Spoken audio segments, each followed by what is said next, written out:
Every Thanksgiving, my family ate my food, criticized my efforts, and called me ungrateful. This year, I decided to serve them a very different kind of feast at the most expensive restaurant in town. For the past 8 years, my house has been Thanksgiving headquarters. It started innocently enough. I'd just bought my first home, the biggest in the family, and my mom suggested I host just this once to show it off. That one time became a tradition I never actually agreed to. Every year, it was the same story. I'd spend 2 weeks deep cleaning, a full week planning a menu for 20-plus people, and 3 solid days cooking. I'd drop hundreds of dollars on groceries, decorations, and those fancy disposable plates because my sister, Sarah, insisted doing dishes was beneath the holiday spirit. And what did I get in return? Complaints. The turkey was a little dry. The mashed potatoes needed more salt. My cousin's new boyfriend was gluten-free, and I hadn't made enough options for him. I was a caterer, a maid, and a venue, all for the low, low price of my own sanity. This year was different. I'd just landed the biggest promotion of my career. It was a dream come true, but it came at a cost. I was working 14-hour days, living on caffeine and adrenaline, and I was utterly, bone-deeply exhausted. The thought of brining a 20-pound turkey and scrubbing my guest bathroom was enough to make me want to cry. So I decided to put my foot down.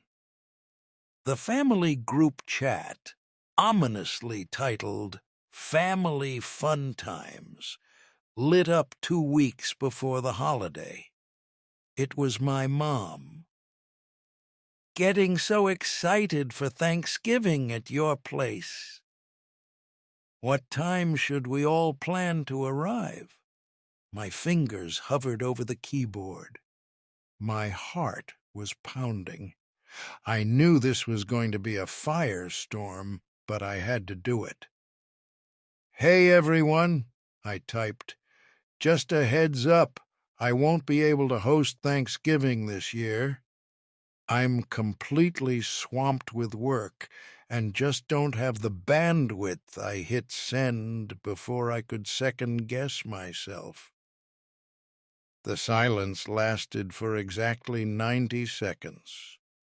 Then the floodgates opened. My mom, "What do you mean you can't host?" "But it's tradition." Sarah, "Is this because of your new job?" A little promotion, and suddenly you're too good to host your own family? Her husband, Mark, "Sarah's right. We all look forward to this. The kids will be so disappointed." I tried to be reasonable. I explained how tired I was, that I was working weekends, that I just needed a break. I even suggested we could all pitch in and go to a restaurant. The suggestion was met with digital scorn.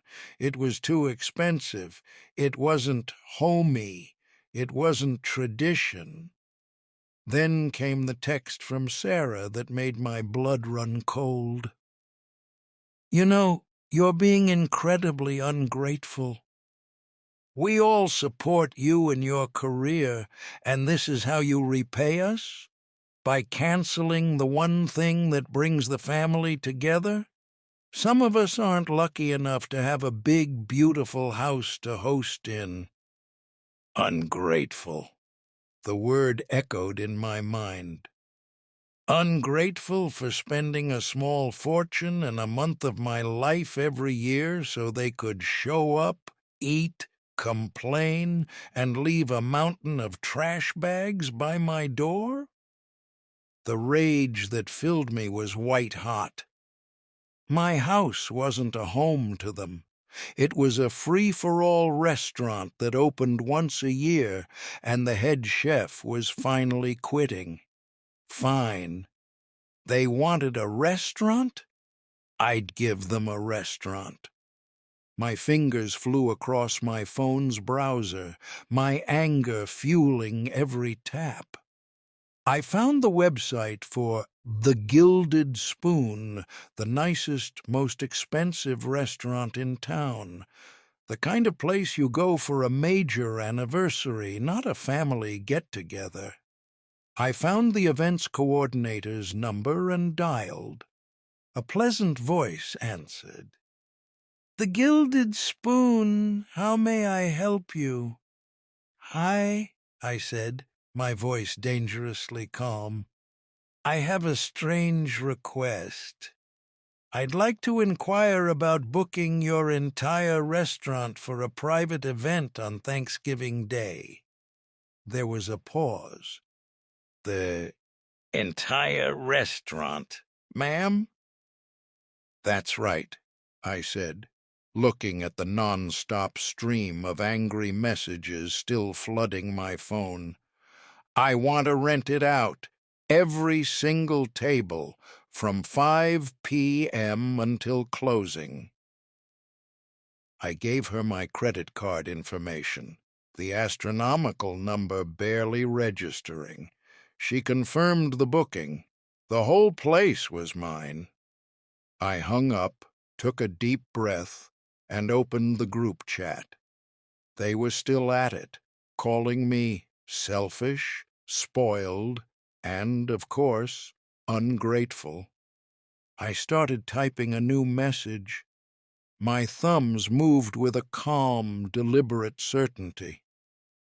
I explained that I'd listened to their concerns and had, in fact, made a reservation at a restaurant for Thanksgiving dinner. I attached a screenshot of the confirmation email from the Gilded Spoon. Then I added one final sentence before I hit send, the sentence that I knew would change everything. "The reservation is for my private party. However, I have a few open seats at my table. Let me know if you'd like to be considered for my guest list." I hit send and turned my phone onto silent. I poured myself a large glass of wine and just sat there, breathing. I didn't need to see the notifications to know the group chat was imploding. It was a declaration of war. I wasn't just canceling Thanksgiving, I was hijacking it. For 2 days, I ignored the barrage. The frantic texts, the missed calls from my mom, the voicemails from my aunt that ranged from confused to furious. I was giving them a taste of the same silence I received every year when I'd text the group asking if anyone could come early to help me set the tables. The first crack in their united front came on Tuesday, 3 days before Thanksgiving. It was a private text from my cousin Amy. "Hey, so that restaurant sounds amazing. The kids and I would love to come if you still have room." Amy was a single mom who always, without fail, stayed behind with me after the meal to help with the initial wave of cleanup. She was the only one who ever said a genuine thank you. I texted her back immediately. "Of course. You and the kids have a guaranteed seat. Table 1, right next to me." A few hours later, my uncle called. He was apologetic. "Listen, your aunt is she gets worked up. We know you work hard. We'd be honored to be your guests." He had always been the one to take out the overflowing trash bags without being asked. I told him I'd save them 2 seats. The real test was Sarah. She held out until Wednesday afternoon. I got a text that just said, "What time is this dinner?" No apology, no acknowledgement, just an assumption that she and her family were naturally included. I let the message sit for an hour before I replied. "The reservation is at 6 p.m. I am still finalizing the seating chart. Are you requesting 4 seats?" Her response was immediate. "Requesting? I'm your sister," I typed back, my voice as neutral as I could make it. "Everyone is my guest this year. I just need a final head count for the restaurant. Please let me know if you would like to be included." She sent back a single angry thumbs-up emoji. The balance of power had shifted so completely it was giving me vertigo. I was no longer the frazzled, ungrateful host. I was the benefactor, the event planner, the one holding all the cards.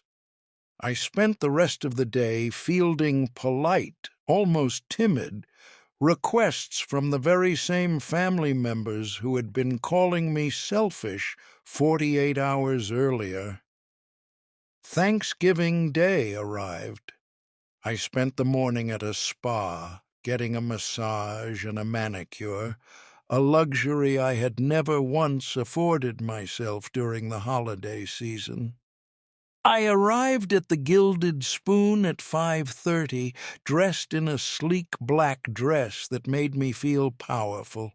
The manager greeted me warmly, and we went over the final details. The entire restaurant was stunning, every table set perfectly, candles lit, soft music playing. It was an empty, opulent palace, and it was all mine. At 6 o'clock on the dot, they started to arrive. They walked in together like a nervous herd, their holiday cheer replaced with a palpable sense of uncertainty. My mom, my aunts, my cousins, and right at the front, Sarah, with her husband Mark and their 2 kids. They stopped in the grand entryway, staring at me as I stood next to the host stand, a clipboard in my hand. Sarah forced a smile, her eyes scanning the empty dining room. "Wow, you really did it. So, where are we sitting?" I looked up from my clipboard, offering her the same polite, impersonal smile a hostess would give any customer.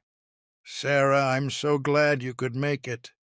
I paused, letting the silence hang in the air as I looked over the faces of my family, all of them watching me, waiting. "Your tables are ready." I smiled and gestured for them to follow me into the main dining room. "Right this way."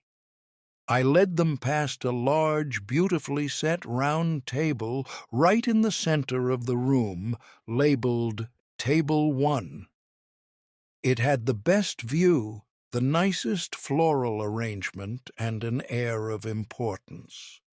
They all started to gravitate towards it, but I walked right past, deeper into the restaurant where smaller, more isolated tables were set. "Wait," my mother said, her voice laced with confusion. "Aren't we all sitting together?" I stopped and turned, my clipboard held firmly in front of me. "I decided on a more intimate seating arrangement this year," I explained, my tone breezy and professional. "I've seated everyone by household. Mom, Dad, You're over here at table 4 by the window." I pointed to a table for 2. "Uncle Bill, Aunt Carol, you're at table 5. Their faces were a mixture of shock and disbelief. Then Sarah's eyes narrowed. "And where are we?" she asked, her voice dangerously low. I scanned my list as if I had to look it up. Ah, yes, Sarah, Mark, and the kids. You're at table 9. I gestured towards a foretop tucked away in the back corner, not far from the swinging doors that led to the kitchen. The silence was deafening. Mark looked like he wanted the floor to swallow him whole. My mom looked like she was about to cry. But Sarah looked like she was ready to breathe fire. "You have got to be kidding me. You're putting your own sister next to the kitchen? You're splitting up the family on Thanksgiving?" "I'm not splitting anyone up," I corrected gently. "I'm hosting. These are the seats I've arranged." I then turned to my cousin Amy and my uncle, who had been standing quietly at the back of the group. "Amy, Uncle Bob, Aunt Carol, your seats are ready." I smiled warmly and led the 3 of them back to the magnificent centerpiece, table 1. "You're with me." As the rest of the family reluctantly shuffled off to their designated tables, a murmur of discontent followed them. Once everyone was seated in their little islands of indignation, a team of waiters emerged from the kitchen. They moved with practiced efficiency, placing leather-bound menus in front of each person. I watched as Sarah snatched hers up, her movements sharp and angry. She flipped it open, and her brow furrowed. "What is this?" she called across the cavernous room, her voice echoing slightly. "There's no turkey on here. It's just steak and fish, and there are prices." Every head snapped in my direction. I stood up from my seat at table 1, tapped my water glass with a spoon, and smiled graciously at my scattered, confused family. "Just one little announcement before we begin," I said, my voice carrying clearly through the room. "Thank you all for coming to my Thanksgiving event. For my honored guests here at Table 1, I have prearranged a traditional multi-course Thanksgiving feast with my compliments." I paused, letting my eyes drift from my mother's panicked face to my aunt's bewildered one, finally landing on Sarah, whose eyes were wide with a dawning horror. "For the rest of you," I continued, my smile never faltering, "I'm so glad I could provide this beautiful space for you to celebrate the holiday. The Gilded Spoons à la carte menu is fantastic. Please, order whatever you'd like. The servers will be happy to open a separate tab for each table." For a moment, the only sound was the soft clinking of ice in my water glass. Then, as expected, Sarah erupted. "A separate tab? Are you insane? This is Thanksgiving." Her voice was sharp enough to cut glass, and several waiters froze in their tracks. "It is," I agreed calmly, taking a sip of water and meeting her furious gaze across the room. and I've paid a non-refundable fee of several $1,000s to provide this beautiful venue for us all to gather. I believe that fulfills my hosting duties." Mark was tugging on Sarah's arm, his face bright red with embarrassment. "Sarah, sit down. People are staring." My mother just looked at me, her face pale with shock and a dawning understanding. This wasn't a tantrum, it was a calculated, strategic demolition of a tradition that had been crushing me for years. The rest of the family stared down at their menus, the prices suddenly looking like ransom notes. No one left. The humiliation of walking out, of admitting defeat, was apparently worse than paying $50 for a sea bass entree on Thanksgiving. The evening proceeded in the most surreal way imaginable.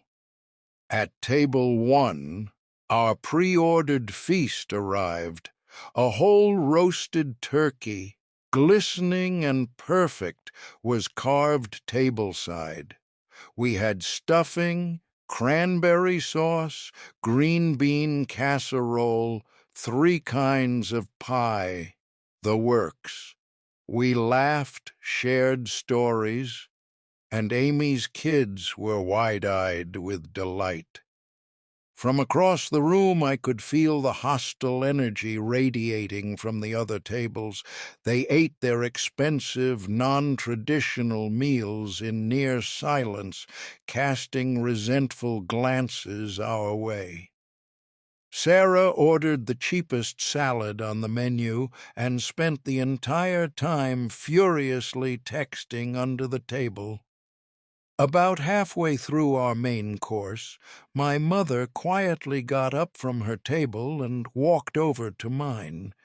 She stood there for a moment, her hands clasped in front of her. "Can I talk to you for a second?" she asked, her voice trembling slightly.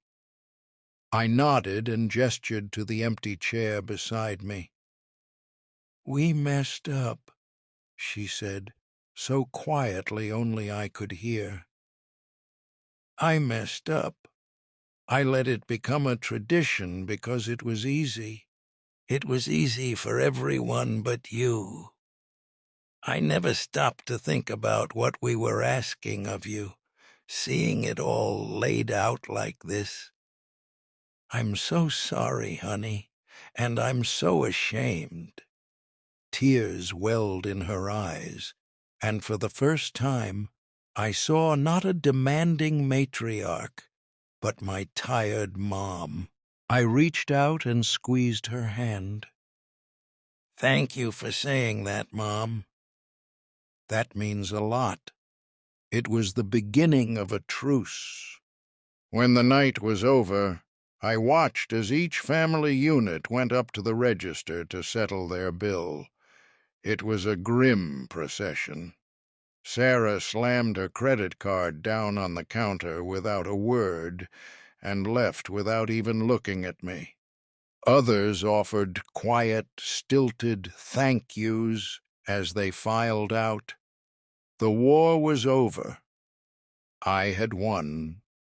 The next day, my phone was quiet. The family fun times chat was dead. I created a new one, adding everyone back, and titled it Family Holidays. My first message was simple. For Christmas this year, I'd be happy to help organize a potluck at Mom's house, or we can all go out to a restaurant and split the bill. Let me know your thoughts. This year, and for every year after, gratitude wouldn't be something they demanded of me. It would be something we earned together. And for the first time in nearly a decade, I was truly, deeply thankful.